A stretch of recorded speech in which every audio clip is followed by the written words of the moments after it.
Hi everyone, myself Sanchi Mata. Today we will discuss about budget 2022 to 23. So let's discuss about budget 2022 to 23. Now first of all, what is a budget? What do you mean by budget? A budget is a statement by a government saying how much money it plans to spend on particular things in the next year and how it plans to collect money. Now we will discuss sector-wise impact analysis of the Union Budget 2022 proposals.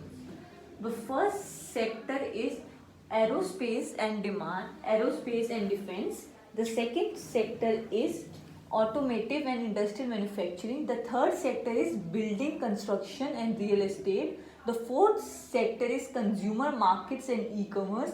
The fifth sector is education and skill development. The sixth sector is energy and natural resources. The seventh sector is family office.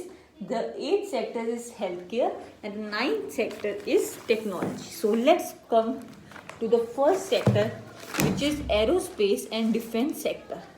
The Department of Space (DOS) is allocated INR 13,700 crores in Union Budget 2022. There has been increase of INR rupees 1,058 crores from previous budget. In budget 2022, the highest ever defense budget is allocated at INR 5.25 lakh crores with increase of 10% from last year.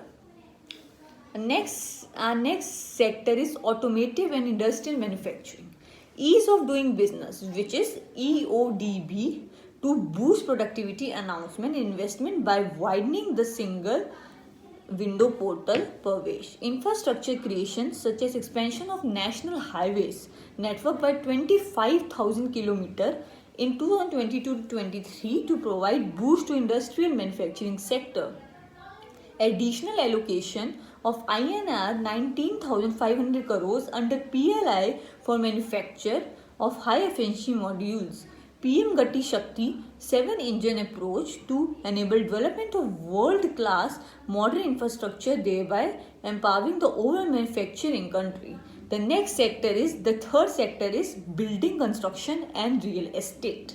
A budget allocation of INR 48,000 crores has been made towards affordable housing with an ambitious target to build 80 lakh houses for identified eligible beneficiaries of PM Awas Yojana PMAY in both urban and rural areas. Next is extension of Emergency Credit Line Guarantee Scheme, which is ECLGS, until March 2023 shall provide much needed support to MSMEs. ये कहना चाह रहे हैं कि ECLGS जो scheme है वो हमें प्रोवाइड करेगी benefit to MSMEs. Railways 400 new Vande Mataram trains are proposed to be manufactured in next 3 years.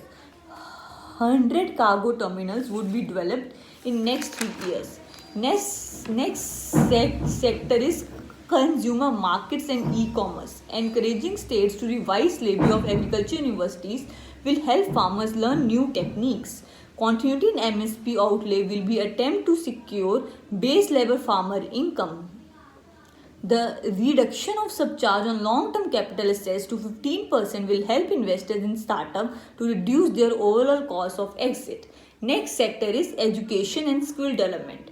One class, one TV channel program of PM eVidya will be expanded from 12 to 200 TV channels.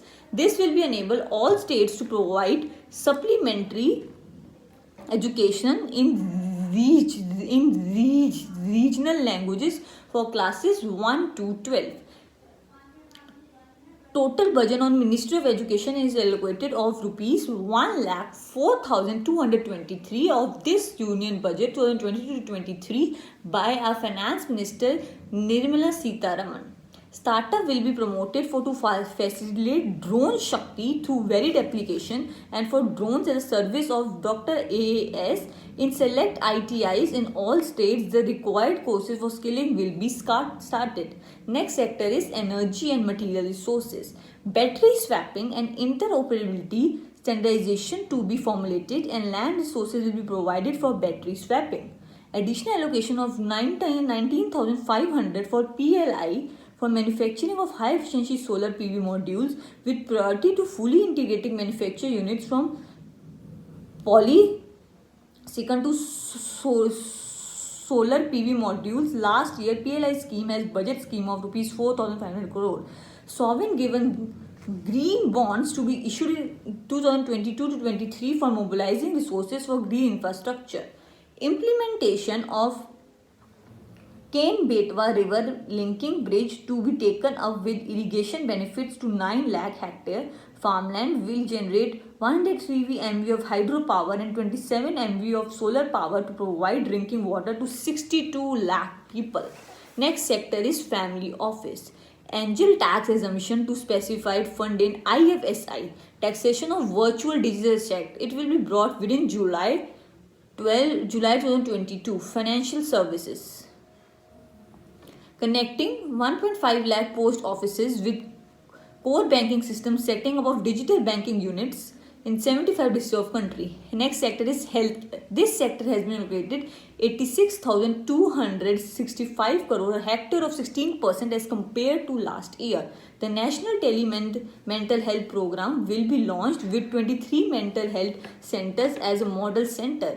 The allocation of National Digital Health Mission has been increased from 300 crore to 200 crore. The budget allocation for Pradhan Mantri Swasth Suraksha Yojana has been increased from 7,000 crore to 10,000 crore. Next sector, the last sector is technology. The government continues its laser sharp focus on electronics manufacture by willing custom duties, thereby placing India competitively in global value chain. The taxation on new manufacturing centering to this area eligible for a 15% tax. Launch of digital currency by RBI using blockchain technology and continuation of financial support to digital payments will further enhance digital inclusiveness of nation and support use of various tech devices to drive the digital platform. Setting up of world-class digital university and DESA stack and portal upskilling and reskilling and cross-skilling will place India as a global hub for talent with a special focus on deep tech areas. Thank you so much.